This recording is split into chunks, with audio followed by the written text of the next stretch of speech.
Graham, I want to draw you. Maybe, yeah, a drawing would be a good cover. If you guys have any good suggestions of the cover, of course. Actually, in all seriousness, I was thinking about that last night. I think that's a really great idea. I think people should make suggestions because we haven't finalized that. I think it would be wonderful.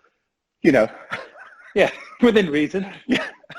Well, when I say make suggestions, I mean, reasonable suggestions that would. I've got a few suggestions for the cover, but yeah, I can imagine.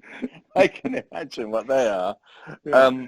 But seriously, I think it would be great to have that kind of input from fans and from anybody who's interested in reading the book. That it's quite a unique opportunity to actually give that kind of a contribution and input. So yeah, good idea. I just seen one that says, "What is the most interesting or hardest experience whilst writing the book?" Whilst writing the book. Oh, gosh. I mean, for me, I know that you kept a diary, and you have written before, but for me, it really was a sort of first time. I've written before a foreword for a great friend of mine, Cameron McNeish, in his climbing book he did. But for me, it was really sitting down every day and writing, and that habit, and it was actually once I got into it, I really looked forward to it.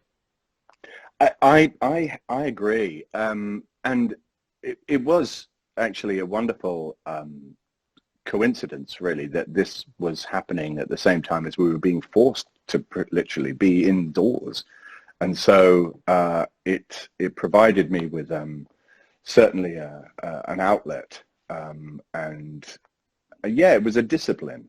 It was a really interesting discipline to try and get it done. I mean, even yesterday, I was just finishing off stuff last night, and it's wonderful.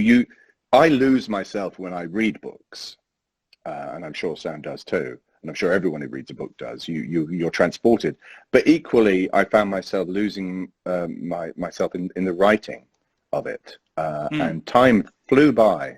I don't know about you, Sam, but everything else was kind of shut out. It was interesting. Yeah, it's been nice. It's been nice to go over, and someone just asked there. It's not just the road trip that we went on, obviously, but we talk about. I talk about my upbringing, where I was born in Scotland. Graham, likewise, does his ancestors. We also talk about, obviously, the big O Outlander. Talk about working together on that, and the other characters. A lot of the other characters that we worked with, including Mr.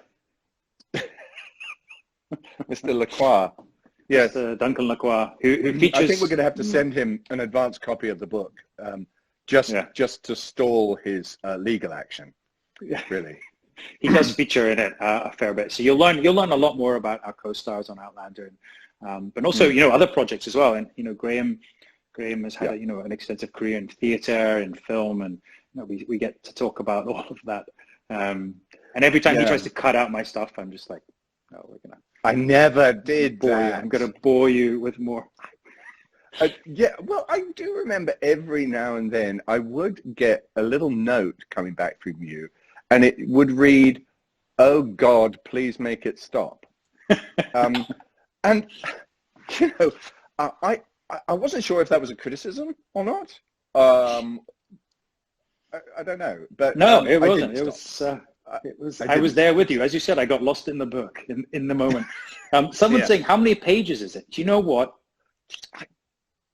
I think it's I think it's 200, but no, it's more than that. It's more than that. On Waterstones or Amazon, I think one of them it says 395. I guess it depends. Yes, we're still working that one out. I don't know. I mean, I know there are quite a few illustrations in the book. There are quite a few maps. I haven't drawn them, but I'm working on it. Yeah, have you not done that yet? Little stickmen. Yeah, come on, get on with it. And also there are 2 sections of plate photographs. Yes. And I am trawling the internet trying to find as many embarrassing ones of Sam as I possibly can. I have contacted close family members, friends from school. They're all looking in their cupboards for photographs of Sam that will embarrass him. I've been looking in my collections as well. So there's going to be some photos that people haven't seen before. Not only of Outlander, of when we're on ClanLands, but also some earlier stuff.